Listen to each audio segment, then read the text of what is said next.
சட்டமன்ற இடைத்தேர்தலில் 4 தொகுதிகளுக்கு தேர்தல் நடத்த தேர்தல் ஆணையத்திடம் திமுக சார்பில் மனுக்கள் தரப்பட்டிருக்கின்றன. இதேபோன்று பிரச்சனை இருக்கும் குஜராத்திற்கு வேறு விதமான அளவுகோலை தேர்தல் ஆணையம் பின்பற்றுவதாக முரசொலி கூறியிருக்கிறது. ஒரே சம்பவத்திற்கு இருவேறு நடவடிக்கைகளை மேற்கொள்வது சந்தேகம் எழுப்புகிறது. 4 சட்டமன்ற தொகுதிகளுக்கு ஏன் இடைத்தேர்தல் நடத்தவில்லை என்று கேள்வி எழுப்பிய முரசொலி இதில் ஏதோ மர்மம் இருப்பதாக எச்சரித்துள்ளது.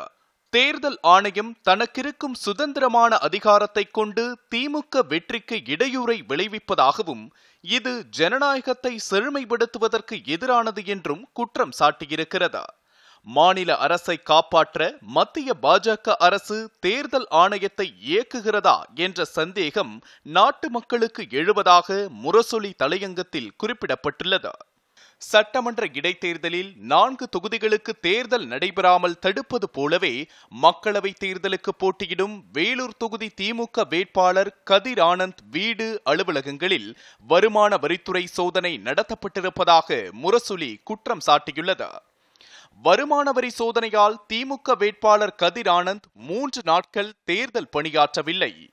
திமுக பிரமுகர்களின் வீடுகளில் சோதனையிட்டால் 10,000 கோடி ரூபாய் கிடைக்கும் என்று அதிமுக செய்தி தொடர்பாளர் ஒருவர் அறிக்கை விட்டதை குறிப்பிட்ட முரசொலி, அவர் அப்படி அறிக்கை விடுவது சரியானதுதானா? தேர்தல் விதிமுறைகள் பொதுவானவையா அல்லது திமுக கூட்டணிக்கு மட்டுமா என்று கேள்வி எழுப்பியுள்ளது. தமிழக தேர்தல் அதிகாரி சத்யபிரதா சாஹூ வேலூர் தொகுதி தேர்தலை நிறுத்துவது போன்ற ஒரு பிரம்மையை உருவாக்குவதாக குற்றம் சாட்டியிருக்கிறது. வருமான வரி சோதனை அறிக்கையை டெல்லிக்கு அனுப்புவதற்கு முன்னரே தேர்தல் ஆணையத்திற்கு அவர் சைகை காட்டுவது ஆரோக்கியமானதாக தெரியவில்லை என்றும் கூறியிருக்கிறது. கழக தலைவர்களுள் ஒருவரான துரைமுருகன் மீது பெரும் பழியை சுமத்தி மக்களவை தேர்தலை திசை திருப்பி விடுவதற்காகவே வேலூர் நாடகம் ஆடப்பட்டதாக முரசொலி தலையங்கம் வெளிச்சப்படுத்தியிருக்கிறது.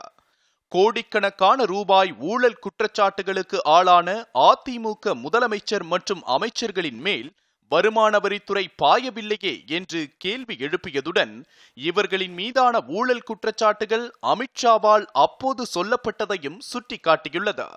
மதுவிலக்கு அமலில் இருந்தபோது யாரையாவது பிடிக்க வேண்டும் என்பதற்காக அப்பாவி ஒருவரை பிடித்து அவர் மேல் சாராயத்தை தெளித்து வழக்கு போடுவார்கள்.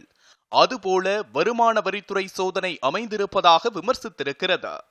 திமுக பொருளாளர் மீதான வருமான வரித்துறை சோதனை திணிக்கப்பட்டது என்றும் அவர் மீது தவறு இருந்தால் தண்டிக்கட்டும் என்றும் எந்த நீதிமன்றத்திற்கும் அவர் வர தயார் எனவும் தலைவர் மு.க. ஸ்டாலின் கூறியதை முரசொலி குறிப்பிட்டிருக்கிறது.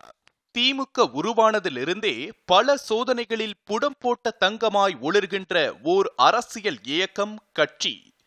ஒரு துரைமுருகனை அழிக்க முற்பட்டால் 1000 துரைமுருகன்கள் தோன்றுவார்கள் என்று முரசொலி தலையங்கத்தில் தெரிவிக்கப்பட்டுள்ளது.